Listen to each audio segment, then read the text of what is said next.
성경에서 우리 인생을 여러 가지로 비유를 합니다. 그 중에 하나는 우리 인생을 항해에 비유를 합니다.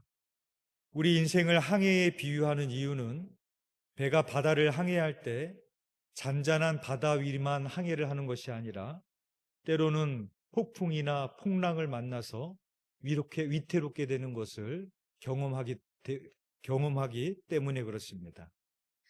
오늘 본문인 사도행전 27장은 이제 사도 바울이 배를 타고 로마로 가는 그 여정을 보여주고 있습니다. 그런데 이것은 마치 우리 인생의 항해를 보여주는 것 같은 그런 말씀입니다. 이 내용을 보면 바울이 로마로 호송되는 그 과정에서 이 배가 여러 차례 문제를 만나게 됩니다. 첫 번째 문제는 이 바울이 배를 타고 가는 배가 로마로 가는 길에 구브로라는 이제 섬을 지나가게 됩니다. 근데 이 구브로 섬을 지나가는데 본문 4절을 보면 구브로 섬을 지날 때 맞바람이 쳤다. 그렇게 말하고 있습니다. 그 당시에 배는 무슨 모터나 엔진으로 가는 게 아니잖아요. 그렇죠? 바람을 이용해서 가야 되는데 이제 맞바람이 불게 되면 목적지로 순탄하게 갈 수가 없게 되는 것이죠. 그래서 이 문제에 대해서 어떻게 대응했는지를 4절이 이렇게 밝히고 있습니다. 우리 4절 한번 읽어보겠습니다. 시작. 또 거기서 우리가 떠나가다가 맞바람을 피하여 구브로 해안을 의지하고 항해하여. 아멘. 제가 지도를 준비를 했는데 한번 보여주시면. 지도 한번 보여주시죠. 예. 아, 예. 예. 레이저가 나오나요? 안 나오죠. 레이저 뭐 누르는 거예요?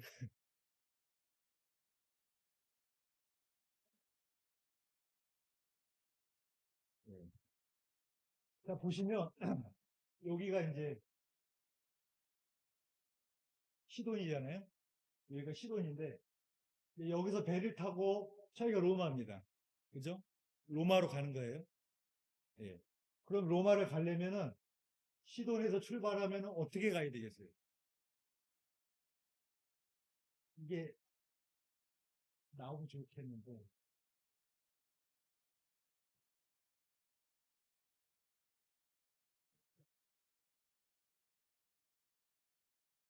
예, 어떻게 가겠어요? 이 북으로선 보이시죠? 시돈에서 가면은 저희가 로마입니다. 북으로선 밑으로 이렇게 가야 되지 않겠어요? 이해되세요?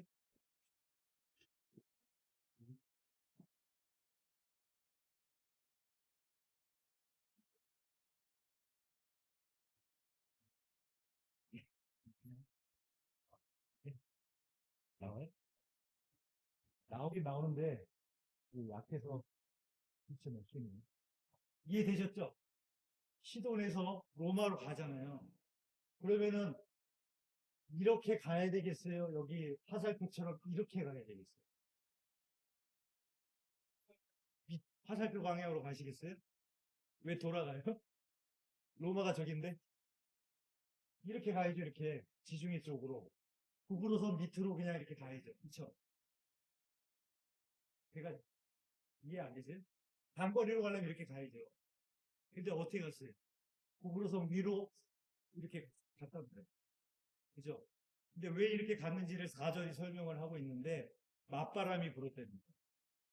그러니까 이렇게 가야 되는데, 바람이 이렇게 분 거예요, 이렇게. 그죠? 그러면은 맞바람을 피하려면 어떻게 되겠어요? 저 북으로 섬을 의지해서 가야 됩니다. 그러니까 이렇게 안 가고 이렇게 올라가면 북으로 섬이 바람을 막아주겠죠. 이해되세요? 그래서 이렇게 올라갔답니다. 4절이. 그래서 북으로 섬 해안을 끼고 우리가 이렇게 갔다. 그 얘기를 4절에서 하고 있는 겁니다. 첫 번째 문제를 만났을 때 대처했던 방법은 뭐냐면 경험입니다. 경험. 그 당시 배들은 오늘날처럼 뭐 과학적으로 뭐 레이더가 있고 뭐 자동으로 옮겨놓으면 알아서 가고 이런 배가 아닐 거지 않습니까? 그렇죠? 순전히 선장과 선주의 어떤 경험으로 가는 거예요. 근데 이 경험에 의하면 이렇게 바람을 만났을 때 섬을 방패 삼아서 돌아가면은 안전하게 항해할 수 있다는 경험이 있었던 겁니다. 그래서 저렇게 갔다. 그렇게 얘기를 한 겁니다. 근데 만약에 경험이 없는 사람이 저 배를 선주가 돼서 운전하고 갔으면 어떻게 되겠습니까? 맞바람을 맞아가지고 원래 경로대로 가려다가 이제 큰일을 만날 수도 있겠죠. 근데 경험이 있는 사람은 저 섬을 방패삼이 삼아서 위로 올라가서 항해를 했다라는 것입니다. 그래서 첫 번째 문제를 해결합니다. 그리고 이 첫 번째 문제를 해결한 배가 이제 어디에 도착을 하게 되는가 하면 무라라는 곳에 도착을 합니다. 저기 아시아 밑에 무라 보이시죠? 예. 거기 무라라는 곳에 도착을 하게 됩니다. 그리고 그 도착했을 때 어떻게 했는가 하면은 우리 6절 한번 읽어보겠습니다. 시작. 거기서 백부장이 이달리아로 가려 하는 알렉산드리아 배를 만나 우리를 오르게 하니, 저 무라라는 곳에 갔을 때 이제 알렉산드리아 배로 갈아타게 됩니다. 여기서 말하는 알렉산드리아 배는 로마로 곡물을 수송하는 대형 선박입니다. 그래서 37절에 보면 배에 탄 인원이 276명이라고 기록을 하고 있어요. 그러니까 굉장히 큰 배죠. 큰 배로 갈아탄 겁니다. 그러면 사람들은 왜 배를 큰 배로 갈아탔을까? 성경에서 정확하게 이유를 밝히고 있지는 않지만 아마도 방금 전에 경험했던 일 때문이었던 것 같아요. 맞바람을 맞았잖아요. 그렇죠? 그러니까 또 가다가 어떤 어려움을 만날지 모르니까 작은 배보다는 큰 배가 좀 더 안전하지 않겠어요? 그렇죠? 네. 작은 배보다는 바람에 덜 흔들리지 않겠습니까? 아마도 그래서 더 문제를 해결하기 위해서 큰 배로 갈아타면 조금 더 안정적이라고 생각을 했던 것 같습니다. 그러니까 여기서 또 하나의 배를 갈아타게 된 이유도 인간의 경험입니다. 조금 전에 풍랑을 만났던 그 경험을 해봤기 때문에 더 안전하게 가기 위해서 더 큰 배로 갈아타게 됩니다. 그리고 그 큰 배로 갈아타고 무라를 출발했는데 두 번째 문제가 또 찾아오게 됩니다. 또 풍랑을 만나게 돼요. 우리 7절 말씀 한번 읽어보겠습니다. 시작. 배가 더디가 여러 날 만에 간신히 니도 맞은편에 이르러 풍세가 더 허락하지 아니하므로 살몬의 앞을 지나 그레데 해안을 바람막이로 항해하여. 아멘. 예, 니도 맞은편에 이르러. 지도 보여주시면 니도 보이세요? 예, 니도의 맞은편에 이르게 됐을 때 또 뭐가 만났냐면 풍세가 더 허락하지 않았다.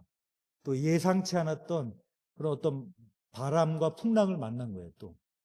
그렇죠? 그래서 어떻게 갔는가 하면 아까 설명한 것처럼 니도에서 로마로 가려면 어떻게 가야 되겠어요? 밑에 그레데선 보이죠? 그레데선 위로 이렇게 가야 되겠죠? 그렇죠? 근데 그렇게 안 가고 그레데선 좀 밑으로 쭉 내려왔어요. 그렇죠? 네. 왜 이렇게 내려왔냐면 아까랑 똑같은 거예요. 부브로 섬을 방패 삼은 것처럼 두 번째 풍랑을 만났을 때도 그레데 섬을 방패 삼으려고 저 밑으로 내려왔다는 거예요. 그래서 그레데 섬 밑으로 이렇게 해서 갔다. 그 이야기를 하고 있는 겁니다. 그러니까 두 번째 문제를 만났을 때 또 해결하는 열쇠는 뭐였냐면은 경험입니다. 경험. 바람을 만났을 때, 돌풍을 만났을 때, 역풍을 만났을 때 섬을 방패 삼아서 가야 된다. 이렇게 두 번째 문제를 또 해결을 하게 됩니다. 그리고 그 밑에 있는 미항이라는 아름다운 항구에 머무르게 돼요. 그리고 미항에 도착했을 때 바울이 다른 사람들한테 이렇게 말을 합니다. 우리가 지금 가면 위험합니다. 지금 가면 배뿐만 아니라 우리의 생명도 잃어버릴 수 있습니다. 이렇게 가지 말자고 이렇게 얘기를 합니다. 근데 인도자인 백부장이 바울의 말을 듣는 것이 아니라 배를 운전하고 있는 선주의 말을 듣습니다. 선주는 뭐라고 했는가 하면 그 항구는 겨울을 지내기에 불편하니까 조금만 가면은 베닉스에 갈 수 있으니까 지금 빨리 가서 베닉스에 가서 겨울을 보내자. 이렇게 이야기를 합니다. 근데 백부장의 입장에서 보면은 누구의 말이 더 합리적이고 들을 만한 거예요? 선주의 말이 들을 만하죠. 그렇죠? 바울은 뭐 배를 운행해 봤습니까? 그렇죠? 그리고 지금 로마로 잡혀가는 죄인신의 신분에 불과한 뿐인데 뭘 안다고 바울의 말을 듣겠어요. 당연히 선주의 경험이 많은 수도 없이 배를 운행해 봤던 이런 예상치 못했던 기후와 바람을 만나봤던 이런 위기를 경험해 봤던 선주의 말을 들어보는 게 당연하겠죠. 그렇죠? 그래서 선주의 말을 들어요. 그러니까 이때도 경험을 따라가는 거예요. 경험이 많은 선주의 말을 따라서 그래서 출발을 하게 되는 것입니다. 그런데 마침 밑에서부터 13절에 보면 남풍이 불어온, 순하게 불어왔다. 이렇게 얘기를 합니다. 그러니까 지도 다시 보여주시면 좀 줄여주실래요? 너무 커졌는데. 네. 남풍이 불어왔다는 얘기는 자 이제 미항에서 그렇죠? 로마로 올라가야 되죠. 근데 남풍이 불면 좋겠어요, 안 좋겠어요? 어렵으니까 제 얘기가 좀 남풍이 불면 순풍에 돛담배처럼 가겠죠. 뒤에서 불어주니까 올라가야 되니까 그 얘기를 지금 13절에 하잖아요. 그러니까 남풍이 부니까 어떤 생각이 들겠어요? 지금 가야 된다. 더 선주의 말이 신빙성이 돋게 되는 거죠. 그렇죠? 봐봐, 남풍이 불잖아. 지금 가야 돼. 그래서 남풍이 불어서 그들이 뜻을 이룬 줄 알고 그레데 해변을 끼고 항해해서 갔다라는 겁니다. 그런데 그때 어떤 일이 벌어졌는가 하면 항해한 지 얼마 안 돼서 우리 14절 읽었나요? 네, 14절 한번 읽겠습니다. 시작. 얼마 안 되어 섬 가운데로부터 유라굴로라는 광풍이 크게 일어나니 라고 말하고 있습니다. 조금 전에 남풍이 불어서 이 바람을 등지고 가면 되겠다 했는데 갑자기 유라굴로라는 광풍이 불었습니다. 근데 유라굴로라는 광풍은 북동풍이에요. 그러니까 남풍의 전 방대 방향에 광풍이 분 거예요. 그러니까 조금 전에는 남풍이 불어서 로마로 가기 좋았다고 생각해서 출발을 했는데 출발하자마자 뜻하지 않은 북동풍 유라굴로 광풍이 불어 닥쳐가지고 배가 파손이 되는 겁니다. 이 이야기가 지금 사도행전 27장에 나오고 있습니다. 근데 오늘 제가 좀 말씀드리고 싶은 건 뭐냐면 14절에 보면 유라굴로라는 광풍이 어디서부터 일어났다고 말하고 있어요?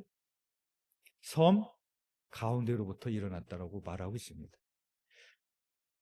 첫 번째 구브로 섬을 지날 때 무엇을 방패 삼아서 지나갔어요? 구브로 섬을 방패 삼아서 지나갔어요. 섬을 방패 삼아서 지나갔어요. 두 번째 문제가 생겼을 때 뭘 방패 삼아서 향했습니까? 그레데 섬을 방패 삼아서 항해했어요. 그런데 이 세 번째 불어온 유라굴라가 어디서 왔냐고 성경에 말하고 있냐면 섬 가운데서부터 불어왔다. 이렇게 이야기를 하고 있습니다. 제가 이 말씀을 보면서 무슨 생각이 떠올렸는가 하면은 우리가 인생을 살아갈 때 문제를 만나면 해결하려고 하는 방법들이 있습니다. 그렇죠? 그것이 경험일 수 있고 돈일 수 있고 인간관계일 수 있고 여러 가지일 수가 있어요. 근데 진짜 큰 문제는 어디서 오는가 하면은 내가 믿었던 그 자리에서 이것만 있으면 내 인생 다 해결될 수 있더라고 생각하는 거기서부터 정말로 나를 무너뜨리는 큰 문제가 일어난다는 겁니다. 돈이 나의 문제를 해결해 준다고 해서 돈을 의지하고 살았는데 진짜 나를 무너뜨려서 죽일 것 같은 어려움이 돈으로부터 온다라는 거예요. 사람들의 관계가 나의 삶을 인도해 준다고 생각하면서 그걸 의지하고 살았는데 어느 순간에 그 관계 때문에 내가 죽을 것처럼 힘든 일들을 경험하게 된다는 것이죠. 유라굴로라는 광풍은 지금까지 경험했던 문제와는 차원이 다른 문제였습니다. 그래서 이제는 해결을 할 수가 없었습니다. 그래서 그들이 이틀을 버티다가 어떻게 하는가 하면 짐을 바다에다가 다 버립니다.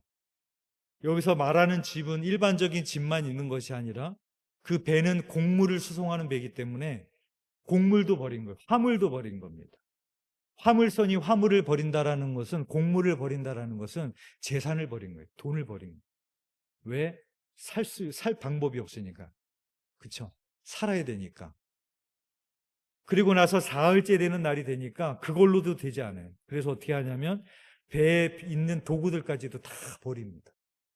뭘 말하는가 하면은 지금 인간이 할 수 있는 거는 다 해보는 거예요. 쓰던가 방법을 가리지 않고 할 수 있는 건 다 해보는 겁니다. 그러다가 20절 말씀을 보면 이렇게 말씀을 합니다. 우리 20절 한번 읽어보겠습니다. 시작. 여러 날 동안 해도 별도 보이지 않고 큰 풍랑이 그대로 있음에 구원의 여망마저 없어졌더라. 아멘. 할 수 있는 노력을 다 했지만 광풍은 그대로 있고 문제는 그대로 있고 이제는 구원의 여망마저도 얻게 되었다라고 말하고 있습니다. 그 당시 사람들이 항해를 할 때는 그 위치를 잡고 기준을 잡는 게 뭐냐면 해와 별이었습니다. 그런데 여러 날 동안 해와 별도 보이지 않았다는 것은 어떻게 가야 될지 기준을 잡을 수 있는 것도 없었다라는 것을 말해주고 있는 겁니다. 온통 깜깜하고 큰 풍랑은 그대로 있고 사람들은 오랫동안 먹지 못했습니다. 이제 사람들은 이제 죽는구나, 끝났구나, 다 희망을 버리게 되는 그런 순간이었습니다. 오늘 본문은 이 사람이 의지하던 것들이 끝나는 자리, 그동안 이것이 내 삶의 문제의 해결이라고 생각했던 그것이 해결할 수 없는 문제의 자리로 오늘 본문이 우리를 데리고 가는 겁니다. 그러면 이렇게 위급하고 심각한 위기 상황에서 바울은 어떻게 행동했을까? 바울이 배에 탄 사람들에게 이렇게 말을 합니다. 22절에서 25절 제가 읽겠습니다. 내가 너희를 권하노니 이제는 안심하라. 너희 중 아무도 생명에는 아무런 손상이 없겠고 오직 배뿐이리라. 내가 속한 바 곧 내가 섬기는 하나님의 사자가 어젯밤에 내 곁에 서서 말하되 바울아 두려워하지 말라. 내가 가이사 앞에 서야 하겠고 또 하나님께서 너와 함께 항해하는 자를 다 내게 주셨다 하였으니 그러므로 여러분이여 안심하라. 나는 내게 말씀하신 그대로 되리라고 하나님을 믿노라. 바울은 지난밤에 하나님이 나에게 말씀을 하셨다는 거예요. 네가 가이사 앞에 설 거야. 또 너와 함께 항해하는 자를 다 내게 줄 것이고 손상을 입는 것은 배뿐만일 것이다. 말씀을 해주셨다는 것입니다. 인간의 눈으로 보면 바울은 지금 죄인의 신분으로 호송당하고 있는 겁니다. 그러나 하나님의 말씀으로 보면, 하나님의 관점으로 보면 바울은 지금 죄인의 신분으로 가고 있는 것이 아니라 바울은 로마의 복음을 전하기 위해서 가고 있는 겁니다. 이게 하나님의 관점인 거죠. 그러니까 바울은 안심하라라고 말하는 거예요. 왜? 나는 로마로 가는 것이 하나님의 소명이기 때문에, 하나님이 말씀하셨기 때문에, 그러기 때문에 여러분들 아무 일 없으니 안심하라라고 그렇게 말을 하고 있는 것입니다. 몇 주 전에 기도 컨퍼런스에 다녀왔습니다. 그때 백영현 목사님이 이런 간증을 하셨어요. 백영현 목사님이 어떤 교회에 부흥회를 인도하러 가셨는데 이제 부흥회를 하다 보면 이제 식사 대접을 하잖아요. 강사 대접을. 근데 어떤 집사님 부부가 식사 대접을 했는데 식사를 하던 중에 그 집사님이 이런 얘기를 하시더래요. 목사님, 기도는 반드시 응답된다고 하셨는데 그렇지 않은 것 같아요. 그렇게 얘기를 하더래요. 그래서 무슨 소리입니까? 그랬더니 이 말씀을 하신 분이 의사래요. 의사. 근데 자기 아내가 암에 걸린 거예요. 그래서 암에 걸렸는데 암이 낫기 위해서 얼마나 간절히 기도했겠어요. 그래서 기도는 반드시 응답됩니다 해가지고 열심히 간절히 그동안 기도하면서 왔는데 얼마 전에 병원에 가서 진료를 받았더니 암이 더 전이가 됐다는 거예요. 그래서 앞으로 살 수 있는 날이 얼마 남지 않은 그런 이야기를 듣고 온 겁니다. 이 집사님이 너무 낙심돼서 아니 기도는 반드시 응답된다고 그러시더니 그거 아닌 것 같은데요. 강사 대접을 하면서 그렇게 얘기를 한 거예요. 그랬더니 배경현 목사님이 그렇게 얘기를 했대요. 집사님, 하나님이 말씀하신 거예요? 의사 선생님이 말씀하신 거예요? 의사가 그랬죠. 하나님이 말씀하신 거 아니잖아요. 그러더래요. 아니, 하나님이 말씀하신 게 아니라 의사가 말했는데 왜 그렇게 얘기하십니까? 그리고 나서 그 의사 선생님의 아내를 그래서 간절히 이렇게 기도를 했답니다. 근데 기도하는데 자기 몸이 뜨거워지는 그런 경험을 했대요. 그래서 마음속에 하나님이 고치시겠구나 확신이 들어가지고 집사님 하나님이 고치십니다. 그래서 부흥회 기간 동안에 예배 중간에 그 부부를 또 앞으로 나오라고 해가지고 또 안수 기도해 주시고 성도들도 같이 뜨겁게 그렇게 기도를 했답니다. 그리고 나서 일정을 마치고 돌아왔는데 이제 나중에 들려왔던 소식이 이제 얼마 살지 못할 거라는 이야기를 들었는데 이제 그분이 지금도 살아계시고 병이 낫다라는 그런 이야기를 들었다는 얘기를 간증을 하시더라고요. 오늘 이야기로 본문으로 이야기하자면 그런 거 아니겠어요? 이 암에 걸린 남편이 의사잖아요. 그죠? 딴 사람도 아니고 의사인데 얼마나 병에 대해서 전문가예요. 얼마나 환자를 많이 받겠어요. 그렇죠? 그리고 다 찍어봤잖아요. 다 전이됐다라고 나왔는데 거기에 뭘 토를 달 게 있고 거기에 대해서 뭘 이해할 게 뭐가 있겠습니까? 의사인데. 바울의 이야기를 하자면은 근데 바울이 그 상황 속에서 그렇게 얘기한 거 아니에요. 지금 상황은 여전히 유락을 올라가는 광풍은 불고 있고 해와 달도 보이지 않고 구원의 여망은 하나도 없고 누가 봐도 죽는 게 누가 봐도 정상인 상황인데 바울이 이렇게 얘기하는 거잖아요. 여러분 안심하십시오. 하나님이 어젯밤에 손상되는 거는 배밖에 없다라고 말씀하셨습니다. 나는 하나님의 말을 믿노라. 이렇게 말을 한 거지 않습니까? 제가 백용현 목사님 이야기를 들으면서 이야, 나라면 저렇게 말할 수 있을까? 의사인데 이미 다 찍어봤고 병원에서 다 전이됐다고 얘기했는데 괜찮다고 말할 수 있을까? 저는 그렇게 못 말할 것 같아요. 근데 백용현 목사님이 그렇게 얘기를 하셨다는 그리고 또 병이 그렇게 낫게 됐다라는 그런 이야기를 제가 듣고 왔습니다. 타이타닉호라는 배 잘 아시죠? 이 배가 침몰한 사건 다 아실 겁니다. 타이타닉호의 별명이 뭔지 아십니까? 절대 침몰하지 않는 배입니다. 이게 타이타닉호의 별명입니다. 절대 침몰하지 않는 배가 별명인 배가 보이지 않는 암초에 부딪혀서 한순간에 침몰해서 죽었던 그런 사건이 있었습니다. 여러분 오늘 제가 오전과 오후 예배 다른 두 개의 설교를 했지만 오늘 우리에게 주시는 메시지는 동일한 것 같아요. 여러분은 정말로 뭘 의지하십니까? 여러분은 여러분의 인생의 문제를 해결할 수 있는 게 하나님의 손에 달려 있다고 생각하십니까? 아니면 세상에 무언가 있다고 생각하십니까? 뭘 하나님이 해결해 돈이 해결할 수 있지. 뭘 하나님이 해결해 이렇게 해야 해결할 수 있지. 그렇게 생각하지 않으세요? 근데 오늘 우리에게 주신 말씀은 그겁니다. 내가 생각하고 있는 그 경험, 내가 의지하고 있는 그것들 바람과 같다라는 거예요. 바람은 뭐예요? 오늘 본문처럼 남풍이 불어. 그래서 인생의 순풍의 돛담배처럼 뭐 잘 되는 것 같아요. 그런데 바람은 뭡니까? 갑자기 북동풍 유라굴로로 바뀌는 거예요. 그게 우리가 의지하는 겁니다. 바람과 같은 거. 잡아도 없는 것 같은 나를 순항시켜주는 것 같다가도 나를 죽이려고 하는 것들. 그게 지금 내가 세상을 의지하고 있는 섬 가운데로부터 유라굴로라는 광풍이 나왔다라고 말씀을 하고 있습니다. 여러분이 의지하시는 것은 무엇입니까? 바라기는 저와 여러분이 오직 여호와 하나님만을 영원히 신뢰하고 하나님만을 의지하시고 붙드실 수 있는 저와 여러분이 되시기를 주님의 이름으로 축원드립니다. 기도하겠습니다. 사랑이 많으신 하나님, 우리가 하나님을 믿는다고 말하지만 그러나 내 인생의 문제를 해결할 수 있는 것은 돈이라고 생각하며 살았습니다. 내가 하나님을 의지한다라고 말했지만 내가 의지했던 것은 하나님보다 나의 경험이었고 나의 능력이었고 나의 노력이었음을 주님 고백합니다.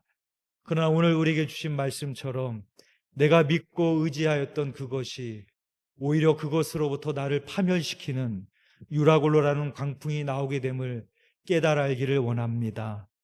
나의 문제를 해결할 수 있다고 믿었던 돈이 우리의 인생을 파멸시키고 내가 의지했던 사람이 나를 외면하고 돌아서서 우리를 돌이킬 수 없는 상처에 빠뜨리기도 합니다. 정녕 우리가 의지할 분 오직 하나님 한 분인 뿐임을 우리가 알게 하여 주셔서 우리의 인생의 항해를 걸어가는 동안에 그 항해를 가는 동안에도 우리와 함께 하시는 그 풍랑을 잔잔케 하실 수 있는 그 하나님만을 바라보며 나아가는 우리의 삶이 될 수 있도록 인도하여 주시옵소서. 주님께서 함께하여 주실 믿사오며 예수 그리스도의 이름으로 기도드렸사옵나이다. 아멘.